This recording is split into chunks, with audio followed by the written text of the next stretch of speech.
BJP प्रदेश अध्यक्ष चंद्रशेखर बावनकुले आज वर्धा जिले के दौरे पर हैं। इस दौरान मीडिया से बात करते हुए बावनकुले ने राजनीतिक जगत से जुड़े कई महत्वपूर्ण मुद्दों पर अपनी प्रतिक्रिया दी। वहीं उन्होंने शरद पवार को लेकर बड़ा बयान देते हुए महाविकास आघाड़ी पर हमला बोला। उन्होंने कहा कि महागठबंधन के लिए डबल इंजन सरकार महत्वपूर्ण है। वहीं महाविकास आघाड़ी के मुख्यमंत्री पद को लेकर घमासान मचा हुआ है। मी माननीय पंतप्रधान मोदीजी आणि केंद्र सरकारचं धन्यवाद देतो, अभिनंदनही करतो की मोदीजींनी 2024च्या लोकसभेच्या निवडणुकीमध्ये जो मॅनिफेस्टो दिला होता, जाहीरनामा दिला होता, त्यामध्ये वन नेशन वन इलेक्शन हा एक अत्यंत महत्त्वाचा जाहीरनाम्यामध्ये समावेश होता। आणि या 100 दिवसामध्ये पहिल्या 100 दिवसाच्या कार्यकाळामध्ये मोदीजींनी आपल्या देशाला दिलेलं आश्वासन पूर्ण केलं आणि आज वन नेशन वन इलेक्शनचा मंत्रिमंडळाचा केंद्रीय मंत्रिमंडळाचा ठराव झाला।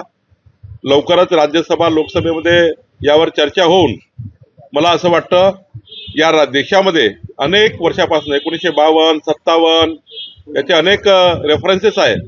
तर अनेक वर्षानंतर आज या देशामध्ये ऐतिहासिक निर्णय झाला आणि हा ऐतिहासिक निर्णय देशाला स्टेबल करणे, सरकार मोठ्या प्रमाणावर एका वेळीच येणे आणि दोन्ही सरकार केंद्र सरकार राज्य सरकार एका वेळी आले तर या दोन्ही सरकारमधला जो विकासाचा जो एक अजेंडा असतो तो अजेंडा सुद्धा चांगल्या पद्धतीने जाईल।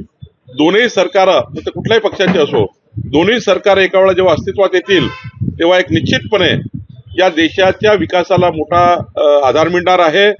आणि सोबतच जो मोठा खर्च इलेक्शनमध्ये येतो, जो डबल इलेक्शन में खर्च येतो, प्रशासनाची मोठ्या प्रमाणावर आचारसंहिता आणि त्यातून जो प्रशासनाचा काळ जातो, जनतेचा काळ वाया जातो, काळ वाचणार आहे, मोठा काळ वाचणार आहे। नरहरी झिरवळांनी काल तुमची मला माहित नाही झिरवळ काय बोलले, पण या राज्यामध्ये महाविकास आघाडीमध्ये मुख्यमंत्री पदाला घेऊन धुसफूस आहे।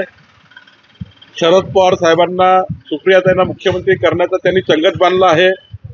उद्धव ठाकरे कटोरा घेऊन फिरत आहेत, मला मुख्यमंत्री करा, मला मुख्यमंत्री करा। काँग्रेसकडे जात आहे, शरद पवारजीकडे जात आहे। तिकडे काँग्रेसमध्ये नाना पटोले सारखे अजून 10 नेते तयार झाले आहेत, त्यांच्याकडे